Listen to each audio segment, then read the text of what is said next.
Bonjour à tous, bienvenue dans le Club Sciences Po TV. Vous savez, le Club Sciences Po TV, on rencontre des grands patrons charismatiques. Et notre grand patron charismatique du jour, c'est Pascal Nègre, Bonjour. président et directeur général d'Universal Music France et responsable du New Business au niveau international.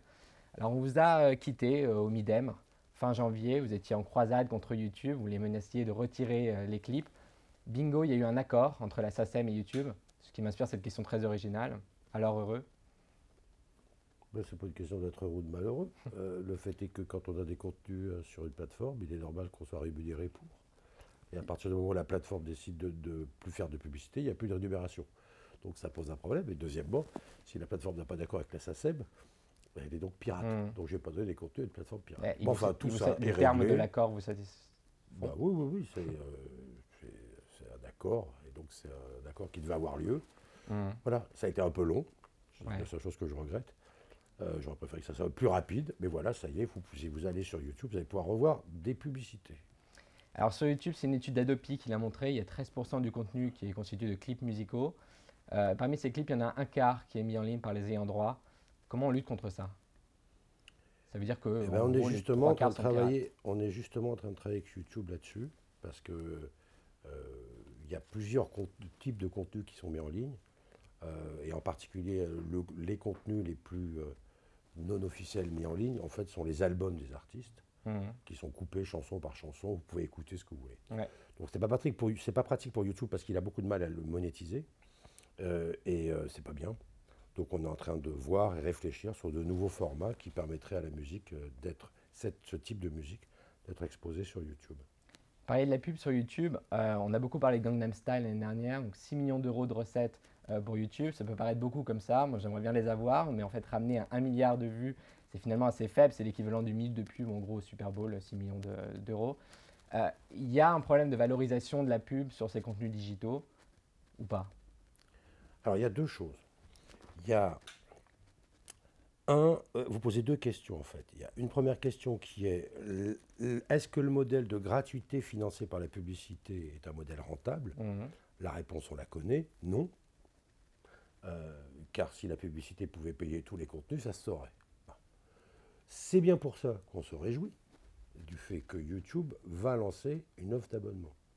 J'allais en parler, on Bon. allait y venir. Et Google Music aussi, c'est-à-dire qu'il y aura Mhm. deux offres d'abonnement. Donc, si vous voulez, on considère, et les faits nous donnent raison, et moi je l'ai toujours dit depuis des années, en prenant l'exemple de, il ne suffit pas que j'ai un t-shirt avec la tête de mon boucher pour que tout à coup il m'offre gratuitement toute la viande que je souhaite manger. De la même manière, la publicité, le modèle du contenu financé par la publicité n'est pas un modèle. Alors, il existe, on fait avec, mais fondamentalement, les modèles pour nous, qui sont réellement rémunérateurs, c'est soit le download, donc c'est le format iTunes, Mhm. ou c'est l'abonnement, Le streaming. Spotify, Deezer. Et effectivement, dans les mois qui arrivent, je pense, Google et YouTube vont lancer un abonnement. Ouais, on parle d'Amazon aussi, on parle des trois géants américains. Amazon, ce qui ne serait pas étonnant, parce qu'Amazon aujourd'hui a commencé à développer dans un certain nombre de pays des systèmes d'abonnement Mhm. sur la vidéo. Mhm. Donc voilà quoi. Donc effectivement, nous, ce que l'on pense, c'est il y aura toujours du gratuit financé par la pub, mais fondamentalement, le plus en plus, les contenus culturels vont être consommés sous forme soit de téléchargement, soit d'abonnement. C'est une bonne nouvelle pour vous que des mastodontes comme Google, comme Amazon, comme Apple s'y mettent. Ce sera peut-être plus difficile de Apple, ils négocier sont avec pas eux. encore sur l'abonnement. Mais c'est jamais facile de négocier. Une négociation, comme son nom l'indique, on Mhm. négocie. Bon, enfin, ce qui est intéressant, c'est de voir qu'avec les petites plateformes nationales ou les grandes plateformes Mhm. internationales, on négocie, on arrive toujours à un accord. Alors on parle beaucoup de digital, à l'inverse, on a beaucoup parlé aussi des difficultés des distributeurs, je dirais, historiques. On a beaucoup parlé de Virgin, la Fnac n'est pas en très bonne posture. Ma question est simple, est-ce que vous avez fait le deuil du physique? Bah, c'est un peu bizarre votre question, parce que je ne fais pas de deuil, c'est 70% de mon chiffre d'affaires. Donc pourquoi je ferais le deuil?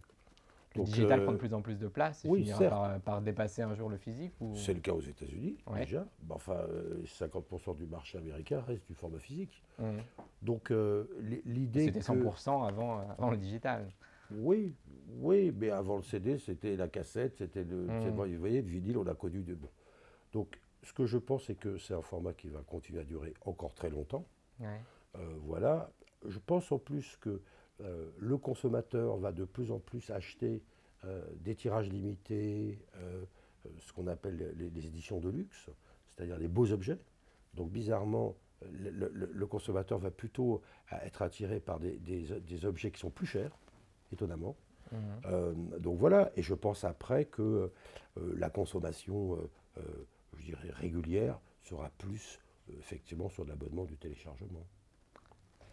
Le rapport de la mission Lescure, donc qui planche sur en gros la culture à l'heure du numérique, va bientôt être rendu.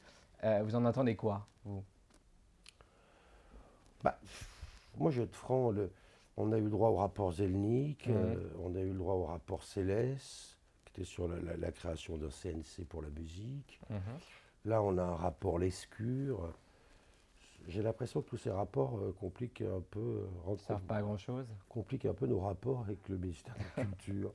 Mon Dieu, tant de rapports. J'ai l'impression que tous ces rapports commencent à tuer l'amour. Vous voyez ce que je veux dire?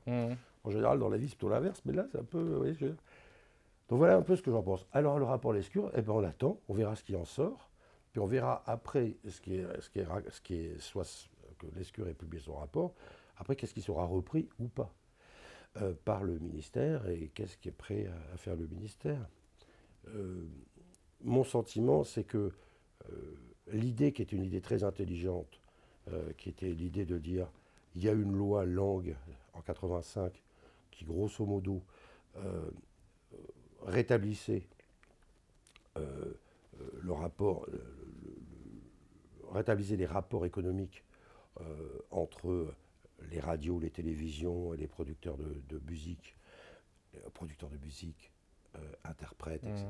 Bon, ce qu'on a appelé la licence légale. Et la copie privée, c'était ça langue. En fait, qu'est-ce que c'était?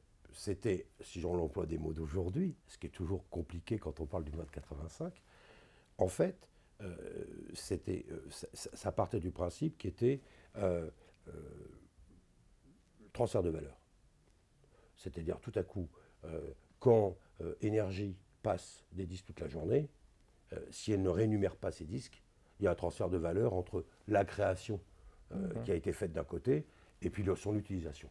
Et Énergie, à l'époque, disait, je dis Énergie, mais toutes les radios disaient, non, mais attendez, c'est bien qu'on passe leur disque, parce que comme ça, grâce à ça, ça fait vendre. Ça fait vendre. Oui, certes, mais ce n'est pas suffisant. Et c'est là où la loi Langue a dit, vous devez donner un pourcentage de votre chiffre d'affaires, parce qu'en fait, ce sont des programmes que vous utilisez gratuitement, donc c'est normal que vous payiez un pourcentage de votre chiffre d'affaires pour financer ces programmes. Donc c'était en fait le transfert de valeur. Ouais. La copie privée, c'était la même chose. C'était de dire, pourquoi vous achetez tout à coup une cassette vierge à ce prix-là ou un CD vierge? Tout à coup, parce que vous allez faire une copie, et donc il y a un transfert de valeur entre le CD normal, le disque, et puis ce disque de plastique. Si vous ne pouvez pas copier, ce disque, il ne vaut rien. Donc, Langue, bizarrement, à l'époque, la loi Langue, c'était une loi sur le transfert de valeur entre les médias traditionnels et le support de copie privée. En gros, il faut une loi Langue 2. Aujourd'hui, il faudrait une Langue 2.0. Ouais. Mais simplement, est-ce qu'aujourd'hui, l'État a la volonté et les moyens de travailler sur le transfert de valeur entre les contenus et l'ensemble de la filière? Parce que grosso modo, aujourd'hui, vous achetez votre ordi, vous payez votre abonnement Internet, ensuite Google vous fait bien de la publicité en sachant très bien ce que vous êtes, et à l'arrivée, le seul truc qui est gratuit, c'est le contenu sur lequel YouTube va essayer de mettre un peu de pub. Donc, mais s'il n'y a pas les contenus, ça va devenir très ennuyeux, Internet. Hein. Donc globalement, mais ce débat, il n'est pas que la musique, il est la presse. On a vu l'accord Google avec la presse. Oui, mais enfin, l'accord Google avec la presse, ça ne pose pas le problème général qu'on est en train d'évoquer. C'est réglé à peine un petit bout du problème. Voilà. Si demain, vous n'avez plus accès à l'ensemble des articles de presse gratuitement, on va s'emmerder sur Internet. Donc globalement, l'idée, elle est de dire, il y a un transfert de valeur, comment on les rééquilibre? J'espère que la mission Lescure ira là-dedans, j'ai hâte de voir le résultat. Parce que là, c'est le vrai débat, les transferts de valeur. Est-ce que la mission Lescure ira jusqu'à ce point-là? Je le souhaite, On verra le résultat. Réponse dans quelques semaines en tout cas. Réponse dans quelques... J'ai vu que c'était à nouveau reculé. Ça devait être le 15 avril. Ouais. Et là, visiblement, ça Encore reprend un du petit peu temps. reculé. Ça prend du Ouais. temps, ces Ouais. choses-là.